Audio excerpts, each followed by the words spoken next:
Good morning, everyone. It's morning where I am at, so I'm just going to say good morning. I hope everyone is doing well.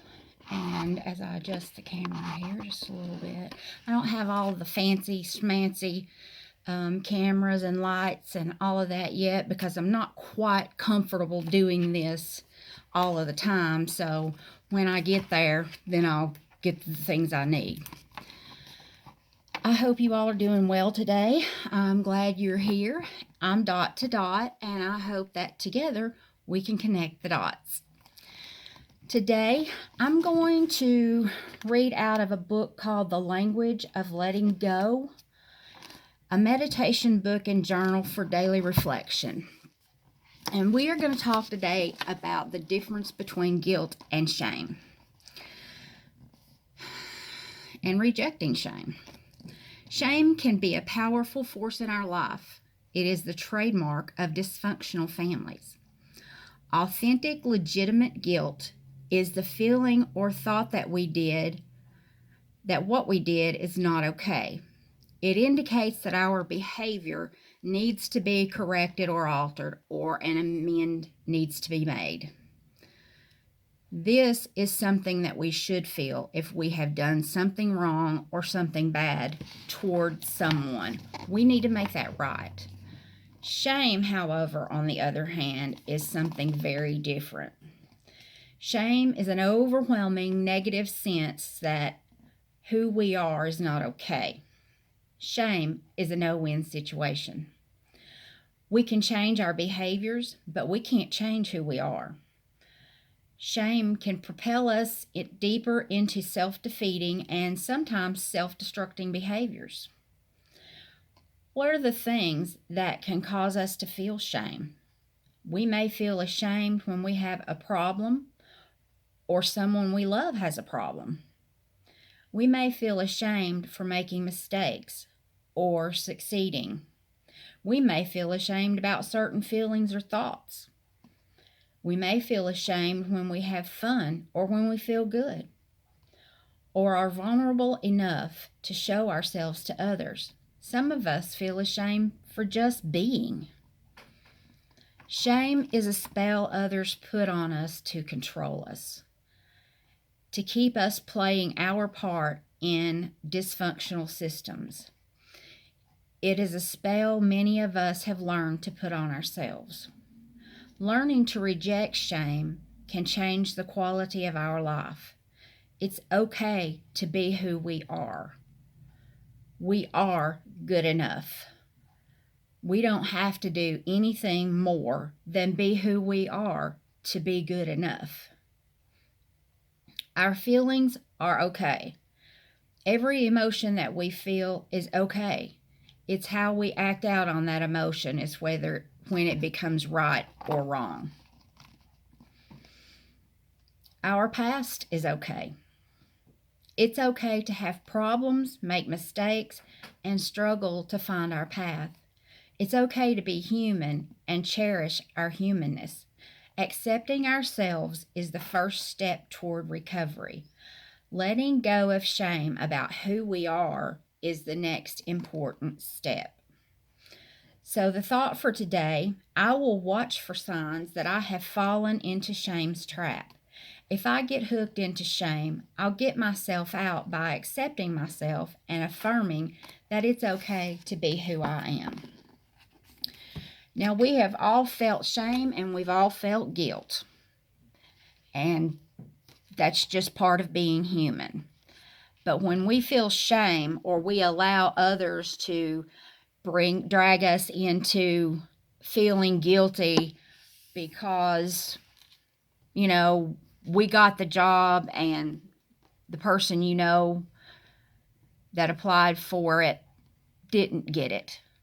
Well, that was out of our control. We couldn't control who the company was going to hire. So why do we feel shame because of that?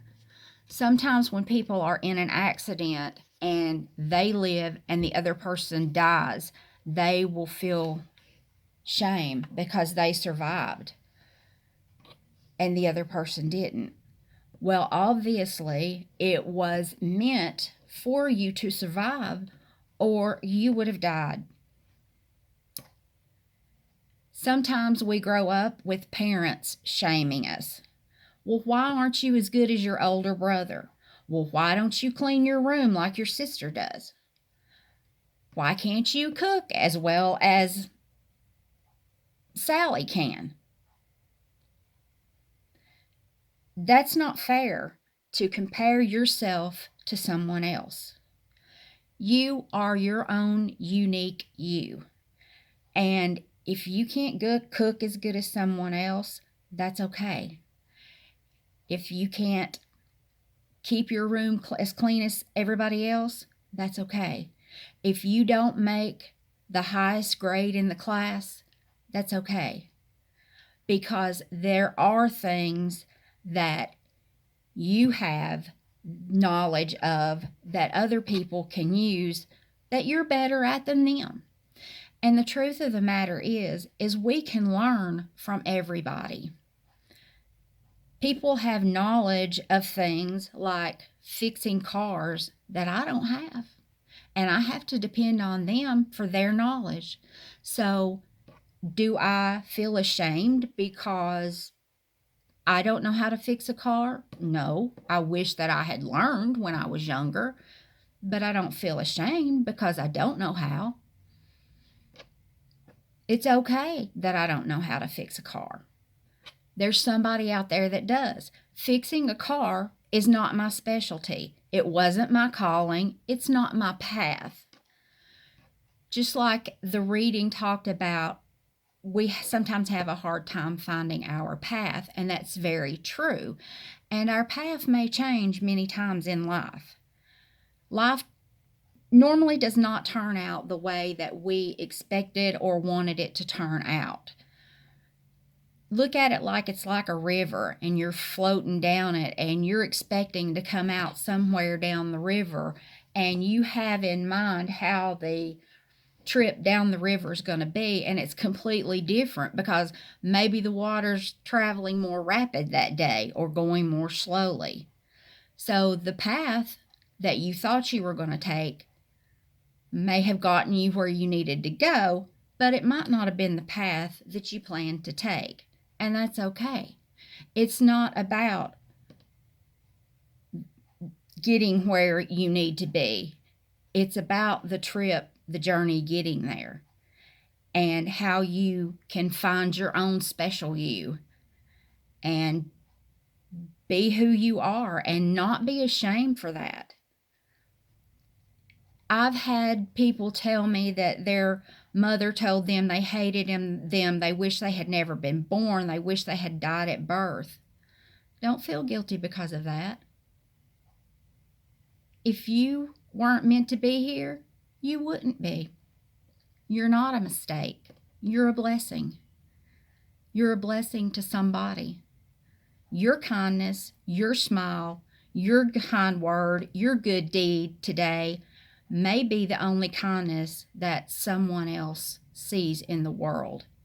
And it may just be the small, tiny thing that keeps that person going, that may give that person hope, that and help them see that there is a reason to live.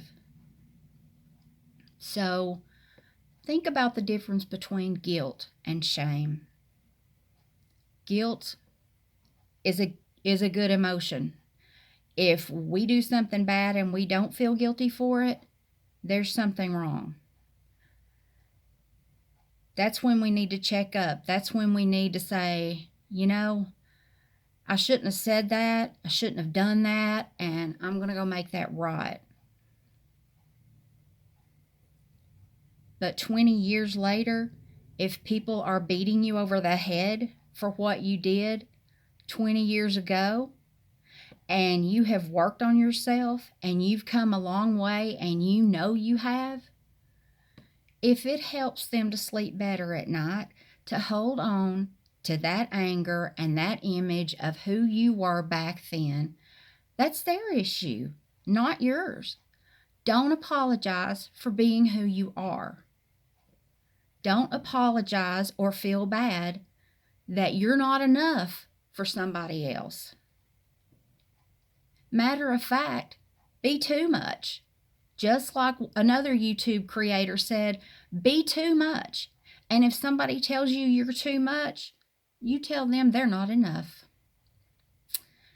I hope that this message is a positive one. I hope that somebody watching this is uplifted.